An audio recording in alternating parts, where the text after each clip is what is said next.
Chers amis, bonsoir. Ce soir, je vais vous parler de culture, ou plus exactement du ministre de la Culture, Fleur Pellerin, et du ministère de la Culture. Alors, comment dire, on m'a fait comprendre depuis longtemps que c'était mon rayon, et je peux difficilement nier pour la simple raison que je me suis réparée quand même par l'intermédiaire de chansons, en très grande partie, et je considère que la chanson française fait partie intégrante de la culture française. Et ça n'est pas un art mineur, mais on ne va pas disserter là-dessus particulièrement aujourd'hui sur cette vidéo, mais plutôt sur un autre sujet, au sujet de Fleur Pellerin, parce que, comment dire, il se trouve que j'ai entendu diverses choses dernièrement qui n'étaient pas là pour rien, notamment au sujet du prix Nobel de la paix, prix Nobel de littérature, pardon, c'est-à-dire le Patrick Modiano qui a été récompensé. Et donc il y a quelqu'un qui disait Fleur Pellerin n'a pas lu Patrick Modiano, etc. Bon, moi non plus. Vous me direz, moi je ne suis pas ministre de la Culture, ce qui est vrai. Nous sommes bien d'accord. Mais il se trouve que c'est l'occasion justement pour moi d'expliquer comment je me positionne par rapport à ça. Par rapport au fait que je suis pas un culte, mais disons que j'ai pas mon bac, j'ai le brevet des collèges. Et en fouillant dans mes papiers aujourd'hui, j'ai retrouvé mon BAFA. J'ai mon BAFA. Voilà. Ça va faire plaisir à Vincent Delerme. Mais vous allez écouter Vincent Delerme, et puis comme ça vous saurez pourquoi. Vous saurez pourquoi. Alors, je tiens à préciser simplement que j'ai entendu une partie de son discours il y a quelques jours à la radio, où il a dit quelque chose d'extrêmement intelligent et pertinent sur l'évolution de la société dans laquelle nous vivons, et donc je vais aller réécouter ça pour voir. J'espère qu'on peut le trouver sur internet. Si on le trouve pas, j'aimerais bien qu'on le mette, s'il vous plaît. Voilà. Je vois que j'ai un drôle de truc sur mon écran, c'est pas grave. Alors oui, Fleur Pellerin donc n'a pas lu Patrick Modiano non plus, donc ça lui fait ça de plus en commun avec moi.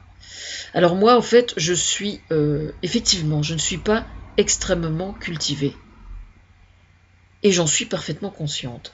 Alors déjà, selon quels critères est-on cultivé ou ne l'est-on pas?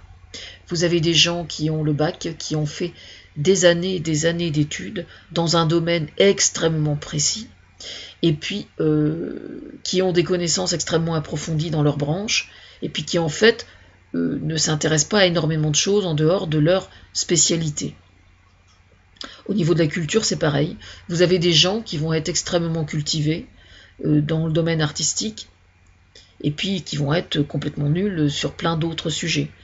En règle générale, moi je remarque que comment dire, je n'ai de considération pour la culture que dans la mesure où elle m'apporte quelque chose.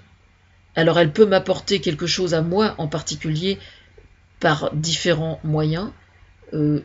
Pour moi, la culture, c'est une ouverture d'esprit pour connaître la diversité des avis, des caractéristiques culturelles, des différentes cultures, évidemment, par définition, mais de savoir qu'à l'autre bout du monde, il y a un peuple qui vit pas du tout comme moi, et donc qui pense pas du tout comme moi, et qui a une histoire qui est pas du tout la mienne, etc.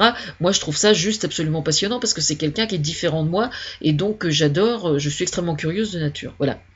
Alors, tout ça pour dire qu'en fait, je vais vous dire, moi, par exemple, puisqu'on parle de culture, et que j'ai une réputation de jardinière, hein, j'ai été, je pense, une grande jardinière dans le passé, et je le suis toujours dans une partie de mon cœur qui n'est pas tellement mise à l'honneur depuis quelques années, mais l'espoir fait vivre, hein.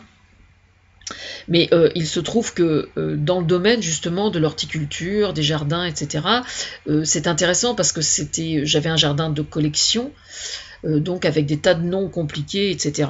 Et justement, j'ai eu l'occasion de voir à quel point ça pouvait, d'une certaine façon, le fait d'être parfaitement aguerri et spécialisé dans une branche pouvait être d'une certaine façon une forme de handicap, aussi étrange que ça puisse paraître. Handicap, pourquoi? Parce que du coup, seuls les gens qui connaissent vraiment bien la branche en question vont se sentir concernés quand vous en parlez, et puis les autres vont complètement être indifférents, voire vont se sentir rejetés.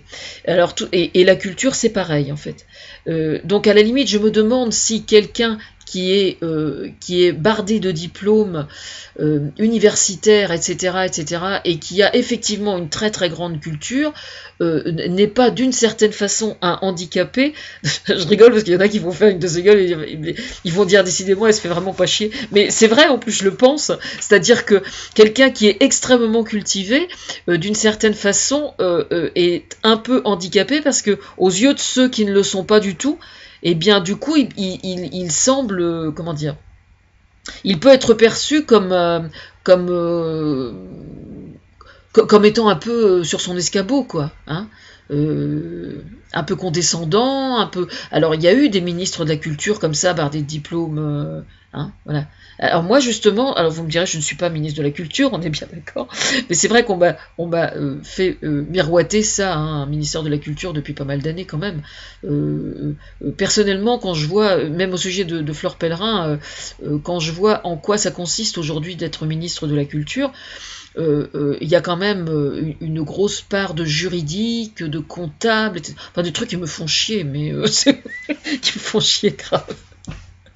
Mais non, mais c'est vrai, je veux dire, moi je suis pas une gestionnaire, quoi, hein.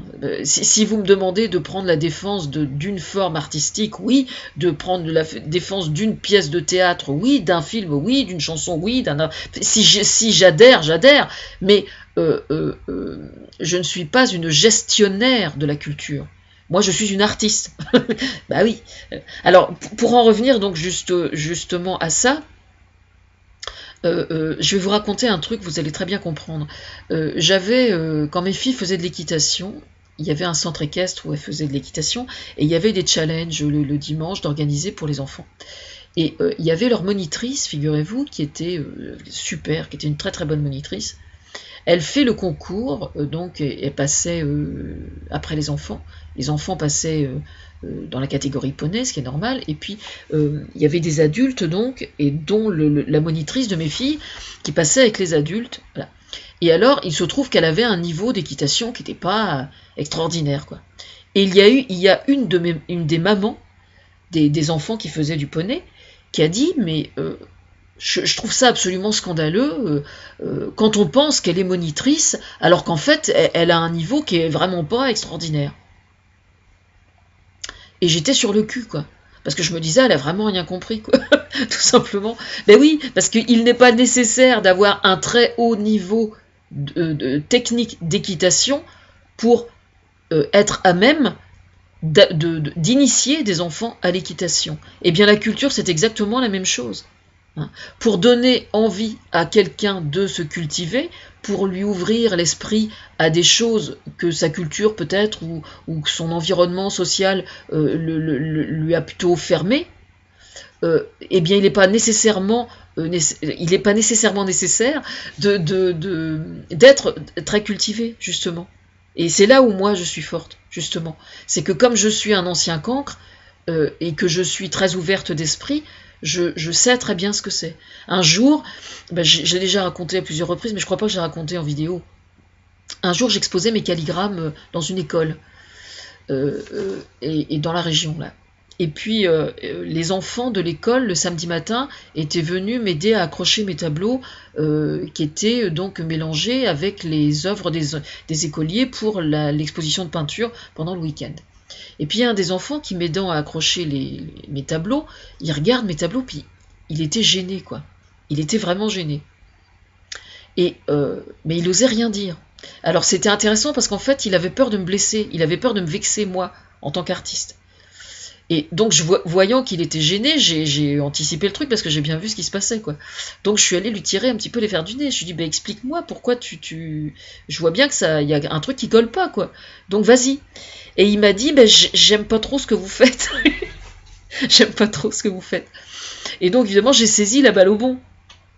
Je lui ai dit, mais je lui dis, mais c'est absolument pas grave. Je lui dis, c'est pas grave du tout. Je lui dis, c'est parce que tu as l'habitude de voir des choses qui sont plus conventionnelles. Tu veux, je pense que quand tu regardes un tableau, tu as envie que ça ressemble à quelque chose. Alors il était tout content, il me dit bah oui oui oui, oui bien sûr. Bah je lui dis ben non, je lui dis mais moi je lui dis la calligraphie c'est la définition de la calligraphie, c'est enfin ma définition à moi et je pense qu'elle est relativement universelle, c'est d'accorder de l'importance à l'esthétique de l'écriture, hein. Voilà. Donc à partir du moment où on accorde de l'importance à l'esthétique de l'écriture, on en fait quelque chose d'agréable au regard uniquement. Bon, il faut essayer de s'arranger pour que ce ne soit pas au détriment de la compréhension du texte. Ça c'est un autre problème, mais la définition de la calligraphie c'est ça. Bon. Et donc je lui ai expliqué. Mais je veux dire, j'aurais très bien pu, d'une part, ne pas voir qu'il était gêné, ou alors voir qu'il était gêné et ne pas aller vers lui pour lui tendre la perche. Voilà. Mais là, c'est exactement ça. C'est exactement ça. Ouais. Alors ça, je sais faire, moi. Voilà.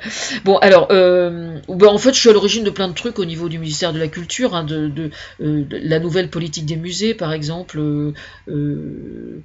le fait que ce soit ouvert à beaucoup de particuliers pour qu'ils puissent venir peindre dans le cadre du musée et tout, je trouve ça extraordinaire. Je suis à l'origine de plein de choses là-bas, mais comme pour tout le reste, en fait, à partir du moment où, pour l'instant, je suis maintenue sous tutelle, ben, j'ai pas le loisir d'en jouir autant que je voudrais, quoi. Mais j'espère que ça va changer.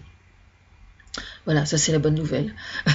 Alors tout ça pour dire que je viens de voir justement sur Linked qu'il y a, je sais pas, un collaborateur de Fleur Pellerin qui met les voiles ou je sais pas quoi, qui s'en va sous d'autres cieux, enfin bref. Donc si jamais il y a une place pour moi, c'est avec grand plaisir que je collaborerai avec Fleur Pellerin. Avec un prénom comme ça, de toute façon, en ce moment, je suis sur l'agriculture biodynamique, donc il n'y a aucun souci, hein, franchement.